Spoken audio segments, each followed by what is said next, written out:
Hey everyone, Joel from Life in Nica here. Thanks for checking out this video.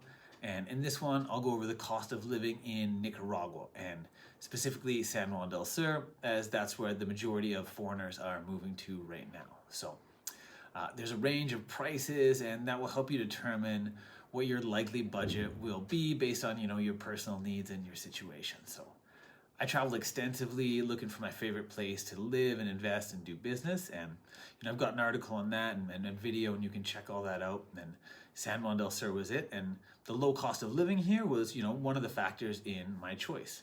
What you get for your money here is fantastic. So the standard of living is excellent, especially if you're coming from the US, Canada, Europe, Australia, etc. So especially given the high taxes and restrictions on life in those developed countries, especially right now, I think more people should consider moving abroad for personal and financial freedom.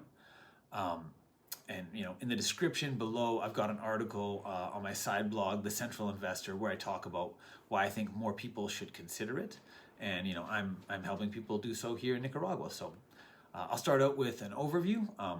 Overall, if you own your own property, a single person should spend around $900 to $1,100 per month. Couples maybe $1,200 to $2,500, and a family of four in the $2,500 to $4,000 range. Unless you want to get real crazy. I'll start with home ownership because most people are moving here to buy property, and value for money is vastly better than just across the border in Costa Rica. And the expats buying the homes often use the property purchase via the corporation they form and own here as the investment strategy to acquire residency. So obviously owning property dramatically decreases your monthly living expenses.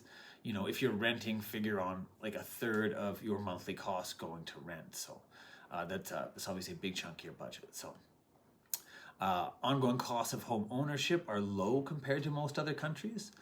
Mostly due to the low cost of labor. Most foreigners here choose to live in gated communities, and for me, when I think of a gated community in Canada or the US, I think of sort of snobby, country clubbish, but that's not the case here. Usually for a gated community here, it just means that it's like a planned community, and then they share the costs of things like security, road maintenance, and access to usually private water wells. The city water can come on and off, so it's good to have access to a private water system. Homeowners association fees can vary dramatically based on services provided. So from as low as like $50 a month for communities with like a basic gatehouse and some road maintenance and that water access, all the way up to like, $330 for something like Pelican Eyes, where they've got like, the landscaping, the shared pool, roving security, garbage takeout. So and I can help you choose the community that's the best fit for you based on those factors. So for home insurance, it might be surprising, but most people don't have home insurance. A number of reasons for that, including the building techniques. Most things are concrete and metal with ceramic tile, which dramatically dramatically decreases the major fire risk, which is the big risk in timber framed homes. So plus the low cost of labor means that should you need repairs, the prices usually are not excessive. So if you do want insurance, the rates per dollar of coverage tend to be similar to the US, but with like a higher deductible. And there are a number of companies that offer insurance coverage. I like Lafise Bank, for example, and they offer it. So there's a number of options there. Property maintenance, it depends on taking care of your property, but $50 to $100 a month. Again, durable materials tend to keep those costs low. Rental management, should you choose to, you want to rent your property out, starting maybe $150 a month plus a percentage of income, or other companies just charge a percentage.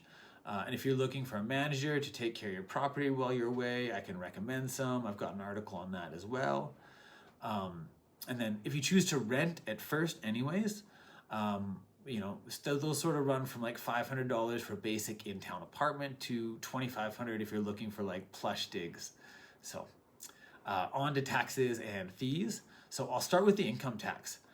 Nicaragua has a territorial tax system, which is great if you're working remotely and your income is generated abroad.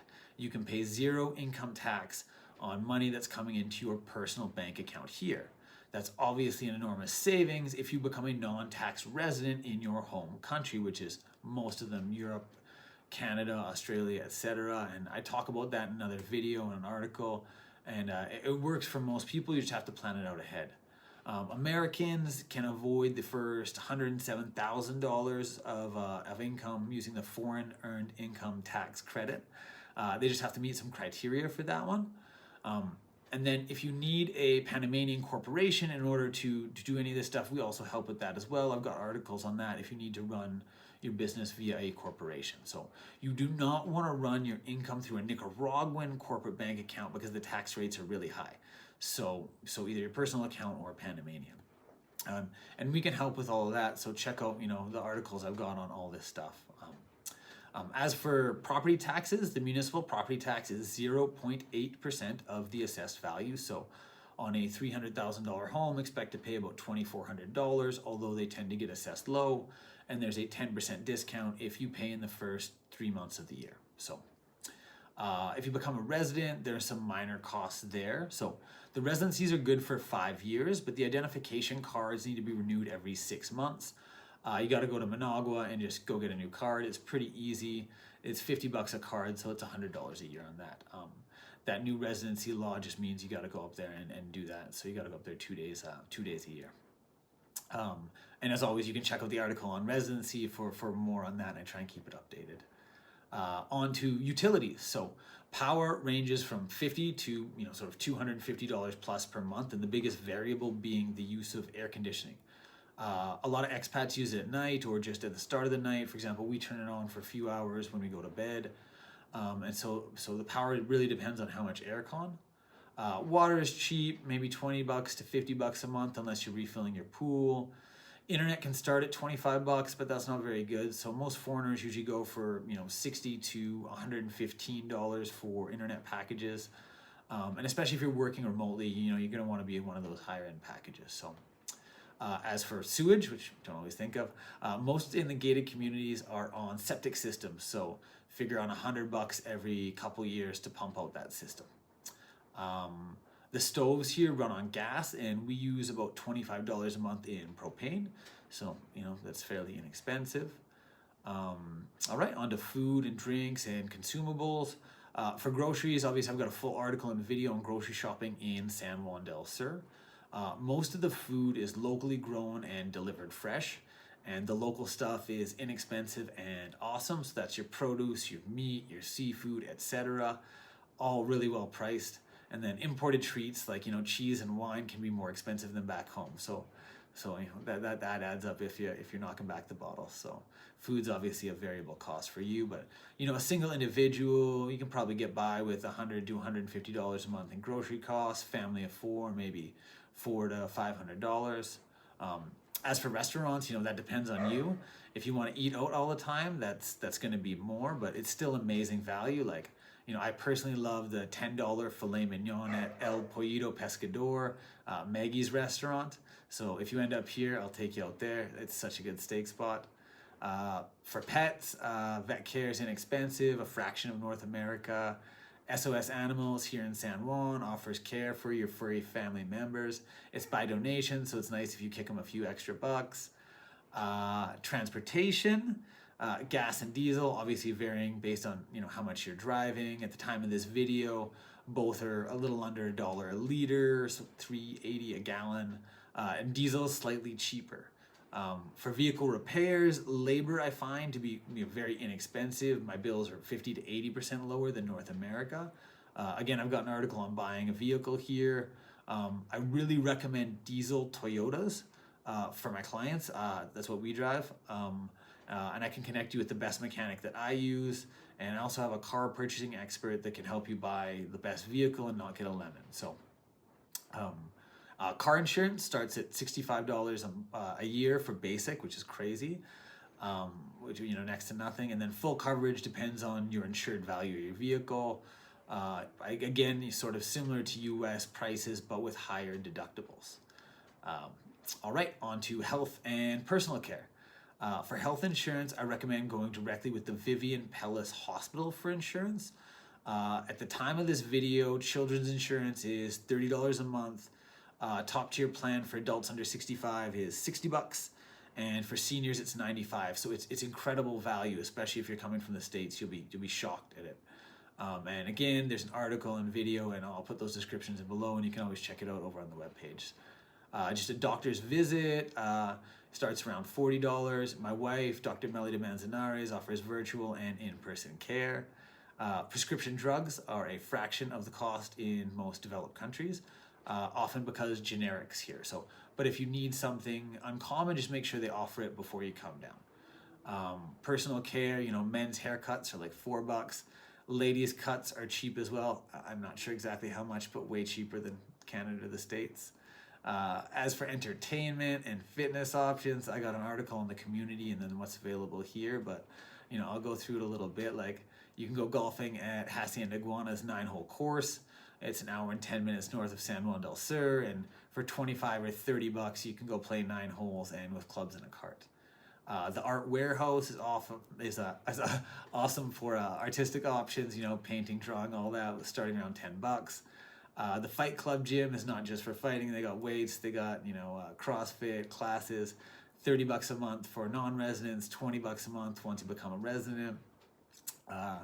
Zen yoga is the staple of the yogi scene. So drop-ins $10, 5-class packs $40, 10 packs $60. Massages are a great option here if they're expensive back home, $30, $40. Gabby's Spa is awesome for that one. If you want to get on the water, sailing trips, around $90 for the half day. Nica Sail and Surf and Esmeralda are great. Surf lessons, $20 to $30 if you want to learn, and this is a great spot to do so. I can connect you with some instructors. And then once you have a vehicle and a board, it pretty much just costs a couple bucks in gas to go hit one of the many beaches. And that's one of the reasons why I moved here, is like I wanted a long-term healthy activity that you can do year round, that you can just go and do. So, and then there's live music on most nights somewhere, so go grab a $1 beer and enjoy if that's your thing. So another thing I think people should consider is hiring employees. So a gardener, if to do your outside stuff, $40 to $80 a month depending on duties. A maid or nanny starting around $300 a month, although if you can pay them more, the little bit extra for you means a big difference to them. If you're working remotely, I find it really helps me get a lot more productive. If you've got kids, you get to be a parent more, so I really think that's a solid idea to hire some help. For families, the school is awesome. Almost all the expat families choose the bilingual San Juan del Sur Day School, staffed by North American trained teachers. Tuition is $400 per child per month. And then for the kids, there's stuff like swim team, soccer, baseball, gymnastics, basketball, and all that's available for nominal fees. So, to sum it up, I hope this information was useful, and you can estimate your spending based on, which of the aforementioned items apply to your individual wants and needs. And like I said, overall, the quality of life for your money is phenomenal here. Again, especially if you're earning money from abroad, working remotely, or have pension income, not paying that income tax and the low cost of living can mean early retirement. So it just makes it a phenomenal place. So, I am biased. This was my favorite spot, but, I love it here. So if you're considering making a move down, check out the site. You can check out the real estate page over on my website, or reach out to me and I'll be happy to assist you, as soon as I can. So thanks for watching. I really appreciate it, and have a great day.